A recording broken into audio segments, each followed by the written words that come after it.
ಈ ರೀತಿಯ 25 ಸಂಬಂಧಗಳಿಂದ ದೂರವಿದ್ದರೆ ಒಳ್ಳೆಯದು. 1. ಸ್ವಾರ್ಥಪರ ಸಂಬಂಧ. ಅವರು ನಿಮಗೆ ಬೇಕಾಗಿರುವಾಗ ಮಾತ್ರ ಪ್ರೀತಿ ತೋರಿಸಿಕೊಳ್ಳುತ್ತಾರೆ. 2. ಅಹಂಕಾರಿಯ ಸಂಬಂಧ. ತಮ್ಮನ್ನೇ ಎಲ್ಲಕ್ಕಿಂತ ಮಿಗಿಲಾಗಿ ಎನಿಸುವವರು. 3. ಹೆಮ್ಮೆ ಪಡುವ ಸಂಬಂಧ. ತಾವು ನಿಮಗೇನಾದರೂ ಮಾಡಿದರು ಎಂದರೆ ಸದಾ ಹೊತ್ತು ತಿರುಗಿಸುತ್ತಾರೆ. 4. ಸುಳ್ಳು ಪ್ರೀತಿಯ ಸಂಬಂಧ.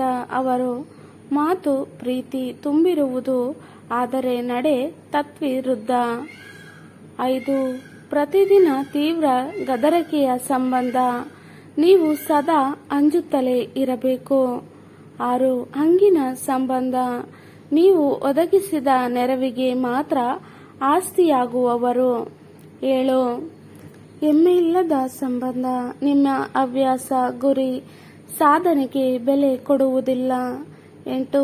ಸಂದೇಹ ಮೂಲಕ ಸಂಬಂಧ. ಸದಾ ನಿಮ್ಮ ನಡವಳಿಕೆಗಳನ್ನು ಅವಮಾನಿಸುವವರು. 9. ಸಾಧನೆಗೆ ಅಡ್ಡಿಯಾಗುವ ಸಂಬಂಧ. ನಿಮ್ಮ ಬೆಳವಣಿಗೆಗೆ ತಡೆಯಾಗಿ ನಿಲ್ಲುತ್ತಾರೆ. 10. ಎಲ್ಲವನ್ನು ನಿಯಂತ್ರಿಸಲು ಪ್ರಯತ್ನಿಸುವ ಸಂಬಂಧ. ಸ್ವತಂತ್ರತೆಗೆ ಸ್ಥಳವಿಲ್ಲ. 11. ಕೇವಲ ಶಾರೀರದ ಆಕರ್ಷಣೆಯ ಸಂಬಂಧ. ಅರ್ಥಪೂರ್ಣತೆಯ ಕೊರತೆ. 12. ಹಿಂದಿನ ತಪ್ಪುಗಳನ್ನು ಸದಾ ನೆನಪಿಸುವ ಸಂಬಂಧ. ಕ್ಷಮೆಯಿಲ್ಲದ ಸಂಬಂಧ. 13. ತಮಾಷೆಯಲ್ಲಿಯೂ ನೋಯಿಸುವ ಸಂಬಂಧ. ನಿಮ್ಮ ಆತ್ಮ ಸಮಾನತೆಯನ್ನೇ ಹಾಸ್ಯ ಮಾಡುತ್ತಾರೆ. 14. ನಿಮ್ಮ ಅಭಿಪ್ರಾಯವನ್ನೇ ನಿರಾಕರಿಸುವ ಸಂಬಂಧ. ಯಾವ ಮಾತಿಗೂ ಮೌಲ್ಯವಿಲ್ಲ. 15. ತೀವ್ರವಾಗಿ ನಿರಾಕರಿಸುವ ಸಂಬಂಧ. ಎಲ್ಲ ಸಮಯದಲ್ಲೂ ತಪ್ಪು ನಿಮಗೆ ನೀಡುತ್ತಾರೆ.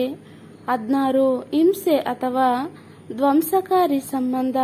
ಶಾರೀರಿಕ ಅಥವಾ ಮಾನಸಿಕವಾಗಿ ಕಿರಿಕಿರಿ. 17. ಬಲಾತ್ಕಾರದ ಸಂಬಂಧ. ನಿರ್ಧಾರ ಸ್ವಾತಂತ್ರ್ಯ ಇಲ್ಲದ ಸಂಬಂಧ. 18. ಅವರ ಗೆಲುವಿಗಾಗಿ ನಿಮ್ಮ ಸೋಲು ಅನುಭವಿಸುವ ಸಂಬಂಧ. ಸ್ವಾರ್ಥಾತ್ಮಕ ಸಂಬಂಧ. 19.